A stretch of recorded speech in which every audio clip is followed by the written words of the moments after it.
नमस्कार दोस्तों, बहुत बड़ी खबर निकल के आ रही है। दिल्ली में 6 दिन का लॉकडाउन। सीएम केजरीवाल ने कहा कि अब नहीं ऐसा किया तो जुर्माना जाएगा हेल्थ सिस्टम।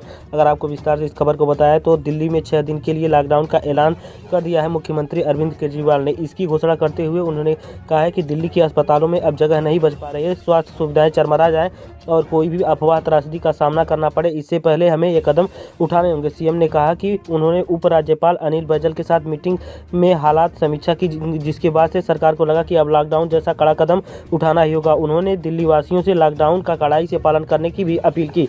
कोरोना की नई लहर से प्रदेश में बिगड़ते हालात के मद्देनजर उपराज्यपाल अनिल बैजल और साथ ही मुख्यमंत्री अरविंद केजरीवाल की मीटिंग हुई। इस मीटिंग में कई उच्च स्तरीय अधिकारी भी शामिल रहे। कहा जा रहा है कि इस मीटिंग में दिल्ली के अगले 7 दिनों तक 24 घंटे कर्फ्यू लगाने का फैसला लिया गया है। बहरहाल सीएम अरविंद केजरीवाल ने मीटिंग के बाद से अपने संबोधन में कहा है कि आइए जानते हैं, रात 10 बजे से अगले सोमवार सुबह 5 बजे तक 6 दिन का लॉकडाउन किया जा रहा है और साथ ही इस अनिवार्य सेवाएं भी जारी रहेंगी इस बीच, और साथ ही 50 लोगों के साथ शादियां भी हो सकेंगी। हमारी गुजारिश ये है लोगों से कि लॉकडाउन का पूरा पालन करें, घर से बाहर न निकलें और साथ ही अपनी हर बार मेरी अपील मानी जाए और साथ ही पूरी उम्मीद से इस बार जो है हमारा साथ दें। और साथ ही प्रति 10 लाख टेस्ट के लिहाज से तुलना की जाए तो दिल्ली में शायद दुनिया में सबसे ज़्यादा टेस्ट हो रहे हैं और साथ ही हम न नए कोरोना केस के आंकड़े कम कर बताएं और न ही मौतों को कम करके बताया। साथ ही हमने ईमानदारी से सारी बातें बताई है, इस कारण आपने हमारा भरपूर साथ दिया है। इसी वजह से हम आपसे कुछ भी छिपा नहीं रहे हैं। 3-4 दिनों से जो है 25,000 के आसपास केस लगातार आ रहे हैं। पॉजिटिविटी रेट बढ़ गया है। दिल्ली में बेड की भारी कमी हो गई है। आईसीयू बेड्स लगभग खत्म हो गए हैं और साथ ही ऑक्सीजन भी खत्म होने की स्थिति पैदा हो रही है। दवाइयों की भी कमी हो रही है, खास करके रेडिमेटर की। और साथ ही ये सब हम आपको डराने के लिए नहीं बताए हैं और हमें क्या करना होगा इस पर चर्चा हमें करनी होगी। साथ ही अगर 25-25 हज़ार केस आते रहे इसी तरह से तो सिस्टम पूरी तरह से हिल जाएगा। इसी वजह से हमें यह कदम उठाना पड़ा। अगली बड़ी खबर निकल के आ रही है दोस्तों, आखिरकार यूपी में भी लॉकडाउन लग चुका है। हाई कोर्ट का कोरोना से प्रभावित यूपी के 5 शहरों में कंप्लीट लॉकडाउन का निर्देश यूपी सरकार ने किया इनकार। अगर आपको विस्तार से इस खबर को बताएं तो उत्तर प्रदेश में कोरोना महामारी के कहर को देखते हुए इलाहाबाद हाई कोर्ट ने सोमवार को महत्वपूर्ण निर्देश जारी कर दिया है। कोर्ट ने कोरोना में सबसे ज्यादा प्रभावित प्रदेश के 5 बड़े शहरों लखनऊ, कानपुर, गोरखपुर, प्रयागराज और वाराणसी में कंप्लीट लॉकडाउन लगाने का निर्देश दे दिया। हालांकि यूपी सरकार ने हाई कोर्ट के फैसले के मुताबिक 5 शहरों में लॉकडाउन लगाने से इनकार कर दिया। आपको बता दें कि यूपी में बीते 24 घंटों में 28,287 नए कोरोना मरीज मिले, लेकिन नहीं लगेगा लॉकडाउन, ऐसा जो है अफवाहें उड़ा जा रही हैं। बता दें कि उत्तर प्रदेश में महामारी बेकाबू होने लगा है, जो कि राजधानी लखनऊ में कोरोना में सबसे ज़्यादा प्रभावित शहरों में से एक है। आपको बता दें कि कोरोना के मरीजों की बढ़ती संख्या को देखते हुए इलाहाबाद हाई कोर्ट ने सोमवार को योगी आदित्यनाथ सरकार को निर्देश दिया है कि वह 26 अप्रैल तक कोरोना से प्रदेश के 5 सबसे ज़्यादा प्रभावित शहरों के प्रयागराज, लखनऊ, वाराणसी, कानपुर और गोरखपुर में 26 अप्रैल तक सभी प्रतिष्ठानों को बंद कर दे और संपूर्ण लॉकडाउन लगा दे। हाईकोर्ट के निर्देश के मुताबिक यह लॉकडाउन सोमवार रात से ही प्रभावी हो जाएगा। इसके अलावा कोर्ट ने यूपी सरकार के 15 दिन के कंप्लीट लॉकडाउन पर विचार करने के लिए भी कहा है। कोर्ट ने कहा है कि अदालतों के लिए केवल जरूरी मामलों की वर्चुअल माध्यमों से जरूरी सुनवाई होनी चाहिए। साथ ही उन्होंने प्रयागराज और लखनऊ की सीमाओं को निर्देश दिया है कि वह संबंधित कोविड अस्पतालों में पर्याप्त संख्या में ऑक्सीजन और दवाओं की सुविधा भी सुनिश्चित करें।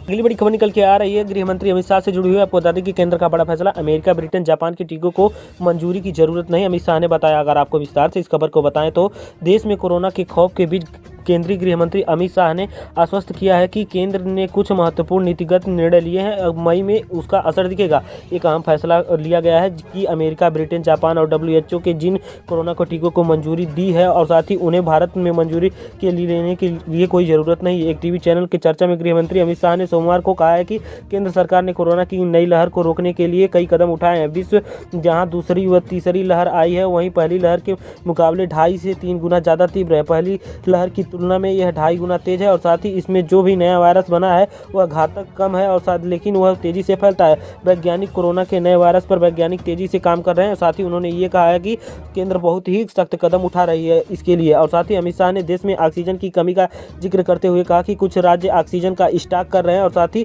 उन्हें अपने मरीजों के लिए यह भी नहीं करना चाहिए। साथ ही केंद्र सरकार ने ऑक्सीजन आयात का फैसला कर लिया है, लेकिन इसका बराबर वितरण हो इसके लिए भी प्रधानमंत्री ने पहल की है। रेडीमेटर के निर्यात पर तुरंत रोक लगाई गई और साथ ही इसका 3 गुना अधिक उत्पादन का निर्णय किया गया। और साथ ही आपको बता दें कि USA, UK, जापान और साथ ही WHO ने जिन टीकों को मान्यता दी है वो जल्द ही भारत में उपलब्ध हो जाएंगे। हम टीकाकरण की सुविधा भी बढ़ा रहे हैं। मई शुरू होते होते जो है इन निर्णयों का असर दिखाई देगा, ऐसा गृह मंत्री अमित शाह ने अपने बयान में एक टीवी डिबेट में कहा है। अगली बड़ी खबर निकल के आ रही है राहुल गांधी से जुड़ी हुई। आपको बता दें कि राहुल की रैलियां रद्द, ममता की हुई कम, बीजेपी अपना बूथ कोरोना मुक्त के भरोसे। अगर आपको विस्तार से इस खबर को बताएं तो जो है देश में कोरोना संक्रमण के मामले का रिकॉर्ड तेजी से बढ़ते जा रहे हैं। पश्चिम बंगाल में पिछले 24 घंटों में 8,419 नए मामले कोरोना के आए हैं और साथ ही 28 लोगों की मौत भी हो गई है। कोरोना संकट के बीच हो रहे पश्चिम बंगाल में चुनाव को लेकर के कई तरह के सवाल उठ रहे हैं। कांग्रेस के पूर्व अध्यक्ष राहुल गांधी ने कल बंगाल में अपनी चुनावी रैली को रद्द करने का ऐलान कर दिया। साथ ही इसके साथ ही तुरंत बाद टीएमसी प्रमुख मुख्यमंत्री ममता बनर्जी ने भी कोलकाता में चुनाव के प्रचार नहीं करने का और साथ ही बाकी रैली के समय को घटाने का ऐलान कर दिया। हालांकि बीजेपी ने अपना बूथ कोरोना मुक्त अभियान शुरू कर दिया। बता दें कि पश्चिम बंगाल में कोरोना वायरस के बढ़ते मामले के बीच विधानसभा चुनाव को अभी 3 चरण के ही वोटिंग बाकी है। आपको बता दें कि राज्य में 6 चरण के लिए 22 अप्रैल, 7वें चरण के लिए 26 अप्रैल और उसके साथ ही 8वें चरण के लिए 29 अप्रैल को वोटिंग अभी भी होगी। अगले 8 दिनों में प्रधानमंत्री नरेंद्र मोदी की 6 और साथ ही अमित शाह की 8 रैलियां प्रस्तावित हैं। साथ ही बीजेपी सहित अन्य पार्टी के अन्य नेताओं की जनसभाएं, रोड शो और बैठक भी अभी होनी है। टीएमसी प्रमुख व सीएम ममता बनर्जी की अगले एक सप्ताह में कुल 17 रैलियां होनी थी, जिसने उन्होंने कोलकाता की सारी रैलियां को रद्द कर दिया और साथ ही बाकी रैलियों को समय भी घटा दिया गया है। आपको बता दें कि टीएमसी प्रवक्ता और सांसद डेरेक ओ ब्रायन ने ट्वीट करके बताया कि ममता बनर्जी अब कोलकाता में चुनाव प्रचार नहीं करेंगी। उन्होंने कहा है कि अंतिम चरण चुनाव प्रचार के अंतिम दिन यानी कि 26 अप्रैल को वह शहर में केवल एक प्रतीकात्मक बैठक में हिस्सा लेंगी। उन्होंने आगे ये भी कहा है कि जानकारी दी है कि अब राज्य में सभी जिलों में होने वाली ममता बनर्जी की रैलियों का समय कम कर दिया गया है। अब उनकी कोई भी जनसभा और साथ ही आधे घंटे से ज़्यादा लंबी नहीं होगी, ऐसा उन्होंने खुद ही फैसला लिया है ममता बनर्जी ने। अगली बड़ी खबर निकल के आ रही है कोरोना वैक्सीन से जुड़ी हुई। आपको बता दें कि 1 मई से 18 साल से अधिक उम्र के सभी लोग लगवा सकेंगे कोरोना वैक्सीन। पीएम मोदी ने बैठक के बाद लिया फैसला। अगर आपको विस्तार से इस खबर को बताएं तो देश में कोरोना वायरस के संक्रमण से बिगड़ते हालात के बीच केंद्र सरकार ने सोमवार को टीकाकरण यानी कि कोविड-19 की टीकाकरण को लेकर के बड़ी घोषणा की है। इसके तहत जो है सरकार 1 मई से देश में कोरोना वैक्सीन टीकाकरण का तीसरा चरण शुरू करने जा रही है। इसमें 18 साल से अधिक उम्र के सभी लोग कोविड-19 वैक्सीन लगवाने के पात्र होंगे। केंद्र सरकार का यह फैसला दवा कंपनियों और साथ ही टॉप डॉक्टर्स के साथ प्रधानमंत्री नरेंद्र मोदी की सोमवार की हुई बैठक के बाद आया है। सरकार का कहना है कि विश्व के सबसे बड़े टीकाकरण अभियान के तीसरे चरण में टीके की खरीद और साथ ही टीका लगवाने की पात्रता में ढील की जा रही है। इसके साथ ही सरकार की ओर से कोरोना वैक्सीन बनाने वाली कंपनियों को जो है उनकी 50% तक आपूर्ति पहले ही घोषित कर दिए गए हैं। और आपको बता दें कि इस दाम पर राज्य सरकारों और साथ ही खुले बाजार में बेचने का भी अधिकार दे दिया गया है। राज्य सरकारों को अधिकार दे दिया गया है कि वे अतिरिक्त वैक्सीन की डोज निर्माताओं से ले सकती है। इसके अलावा 18 साल से ऊपर के लोग वैक्सीन को देने के लिए छूट भी दे दी गई है। 1 मई से खुले बाजार में वैक्सीन उपलब्ध होगी, लेकिन टीका लेने के लिए प्रोटोकॉल का पालन करना होगा, जिसके तहत कोविन प्लेटफॉर्म पर रजिस्टर्ड करना होगा। आपको बता दें कि कोरोना वैक्सीन पर पहले फ्रंटलाइन वर्कर्स, हेल्थ वर्कर्स और साथ ही 60 साल से अधिक उम्र के लोगों को लगाई गई थी। इसके साथ ही 45 साल की उम्र से अधिक लोगों को इस समय लगाया जा रहा है। सरकार का कहना है कि यह व्यवस्था ऐसे ही चलती रहेगी। डॉक्टर्स और दवा कंपनियों के साथ ही बैठक के बाद पीएम मोदी ने कहा कि कोविड-19 महामारी छोटे शहरों में भी तेजी से फैल रही है। ऐसी जगहों पर संसाधनों को उन्नत करने के प्रयास तेज करने की आवश्यकता है। उन्होंने डॉक्टर्स से लोगों को कोविड-19 पर अफवाहों के प्रति जागरूक रहने के लिए कहा है।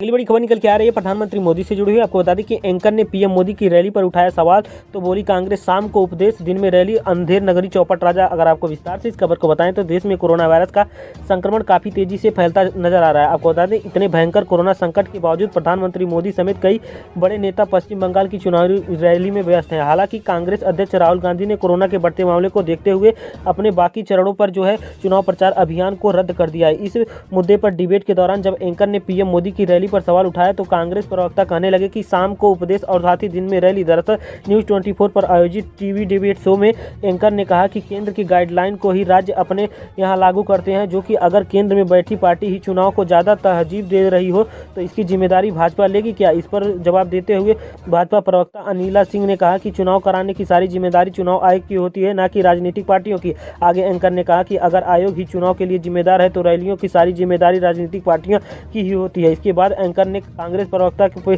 सवाल पूछते हुए कहा कि जो है कि केंद्र पर सवाल उठा रहे हैं तो लेकिन आपको भी अभी तक चुनाव प्रचार में लगे हुए थे। और साथ ही इसके बाद उन्होंने एंकर के इस सवाल पर जवाब देते हुए कांग्रेस प्रवक्ता ने आलोक शर्मा ने कहा कि सभी विपक्षी पार्टियों ने चुनाव आयोग के लिए लिखित में कहा था कि अभी चुनाव ना कराया जाए, लेकिन भाजपा को तो उत्सव मनाना था, इसलिए वह चुनाव चाह रही थी। राहुल गांधी ने कोरोना के बढ़ते संक्रमण को ध्यान में रख करके रैलियों को रद्द कर दिया है, लेकिन जो धर्म का नशा बेचने वाले लोग थे वे जो आज लोग उत्सव मनाने में में लगे हुए हैं। और साथ ही आलोक शर्मा ने आगे कहा कि देश के प्रधानमंत्री शाम को जो है दिल्ली में बैठकर उपदेश देते हैं और सुबह रैलियां करते हैं। देश का हाल ऐसा है कि अंधेर नगरी चौपड़ राजा जैसा इस समय बन गया है, जो कि प्रधानमंत्री मोदी पूरी तरह से मंत्री मुग्ध हैं।